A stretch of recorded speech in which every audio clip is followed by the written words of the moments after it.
Nightmare Ariola, and you're watching Mr. Boxing Today on YouTube. Heavyweight boxing fans, what's the deal? So I'm on stuff.co.nz. I'm gonna leave this article in the description box. But Solomon Haumono hits as hard as George Foreman, says his trainer Justin Fortune. Some of you Manny Pacquiao fans know Justin Fortune was his strength and conditioning coach. Fortune actually was a heavyweight back in his day. There's a fight, his fights are on YouTube. The one I was watching recently, a few weeks ago, because I was checking out some Lennox Lewis fights, and I watched a fight with him and Lewis. Looked like both those guys are like 5 weight classes apart when they're in the ring with each other, Lewis and Fortune. But now this is according to Fortune. You know, he believes that Haumono hits as hard as George Foreman. I'm gonna read some of his quotes as to why he believes this. I believe that he's going to have to pull out his inner George Foreman, you know, to get this done against Joseph Parker. I'm talking about Foreman when he fought Michael Moore, and he was able to get it done, and he knocked him out with a good right hand. Now, when I first read this, I'm like, yeah, right. You know what I mean? But just my opinion. So I wanted to go ahead and just read what Justin Fortune had to say. I'm going to go ahead and get that out to you guys, and I'm going to give my opinion about what he had to say. Okay, so he goes on to say, he's up there, man. He's fucking strong, Fortune said at the media event at the Star Casino in Sydney last Friday. I sparred Tommy Morrison, and George Foreman, all those guys, and he's up there with that. He's got that sort of strength. They're just big punches, okay? Then he goes on to say, we're looking for the trigger, Fortune said. I've got a few tricks up my sleeve. If we pull it off and make him angry, he can demolish people. He's got that stupid power. This is the hurt business. You can shake their hand, have a beer with them afterwards, but whilst you're in the ring, they're trying to punch the shit out of you. They're trying to hurt you. So you need to hurt them back bad. All right.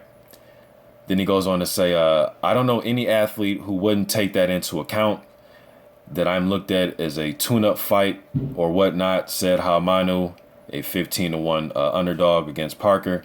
It doesn't take away from what I believe and what I'm going to do on the night of the fight.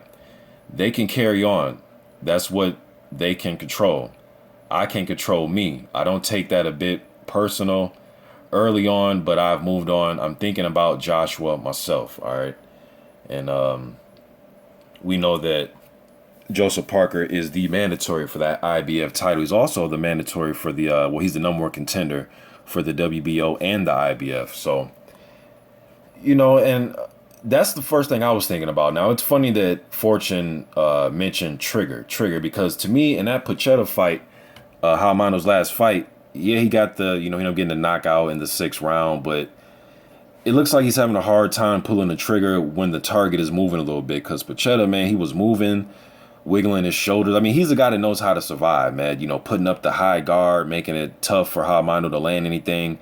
It looked like that right hand when he was looking for it all night, man, but sometimes he was off a little bit, or he was just a second too late or a second too early sometimes trying to throw that right hand against Pucheta. And Pucheta was switching lefty, righty, just doing all types of things, trying to survive in there. Haumono was missing a lot of shots on Pucheta, man. And he's not the most, you know, fleet of foot heavyweight that's out there, but it looks like he was having a hard time landing that right hand on him. So it makes you think, like, man, if you had a hard time landing on Pucheta, there's no way in the world you're going to land on Joseph Parker. Now, they said he wants to, Fortune said he wants to, you know, make him angry and pull the, you know, beast out of him, so to speak. He's 40 years old, man. Now, getting somebody in excellent shape is one thing, but them going out and being able to lay down that game plan is a totally different other thing. You know, sometimes fighters, they kill me sometimes when they say that I'm in the best shape of my life in camp. It's like, yeah, that's what camp is for, to get in excellent shape. And you may be in excellent shape, but can it carry over to the ring is my thing.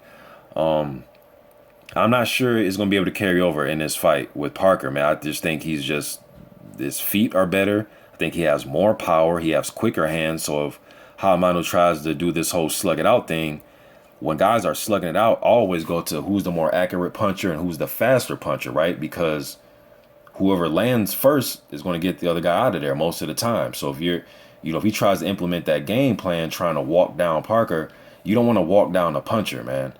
Parker, I think, have a better success against him walking him down because he can use his speed, his hand speed, his jab, that flicking jab he likes to throw, and he has faster hands. And Haumono, his head doesn't move as much as I would like to see it move. I think his head is just right in a perfect position to get hit with uppercuts. When you get kind of close, he likes to throw up the high guard. I think there'll be some uppercuts raining down. And if he tries to be aggressive, I don't see him really walking down a guy like Parker and getting away with it. You know, that's I've heard, speaking of George Foreman, I've heard him say in a lot of those fights in the 90s when he used to broadcast the fights, he would say, man, you don't want to walk down a puncher. You know, so, and the reason you don't want to do that, man, because you may leave yourself open to get hit, to get countered. Especially if you're not the type of guy that likes to move his head a lot or has those type of defensive reflexes to where you can see punches coming before they're even thrown. He doesn't have that, you know, but I think this would be, you know, exciting for as long as it lasts, but I think he'll come out trying to be aggressive, and I think he's going to get knocked out trying to be aggressive. And if he tried to play the back foot game, I see him getting stopped like that too. I just think Parker's hands are way too fast, and he likes to throw some good straight punches, and his left hook is lethal. Parker has a very good left hook. I want to see if he can start hooking off the jab now and do it, you know, better than he's been doing in his last few fights. They said that he's going to be a lot better fighter in this fight from the Takam fight. That's what Barry and Parker both said. And they, you know, so I want to see what happens with this. But just wanted to get this article out there. You know, Fortune, you know, he's trying to, you know, hype his fighter up, get him prepared, get him ready. And hey, man, who am I to say? Maybe in training camp, hitting the mitts and hitting the pads, maybe he does feel the force of Morrison and Foreman. But the eye test for me, I don't think he hits as hard as those guys. You know, that's just me in my opinion. But I expect JP to take care of business against this tough challenger. And I still, you know, even at 40, I do think Haumono knows this is his last chance at a big fight, in my opinion. Unless he can, you know, possibly fight Lucas Brown or something maybe later on. But as of right now, this is his biggest fight. I don't think he's going to get it done. I think the younger, fresher guy with the quicker hands, Parker seems as if he has a nice chin on him too, from what I've seen in his fights when he has got clipped and has got caught. So, want to see how the stamina looks. Want to see if he can fight from the, you know, the first second of the round to the last second of the round. Looked like he wanted to take a few breaks when he was fighting Takam. He wanted to rest a few times. And if you are going to rest, I remember Larry Holmes said this: rest by using your jab. You know, so just getting this out there. I'm out.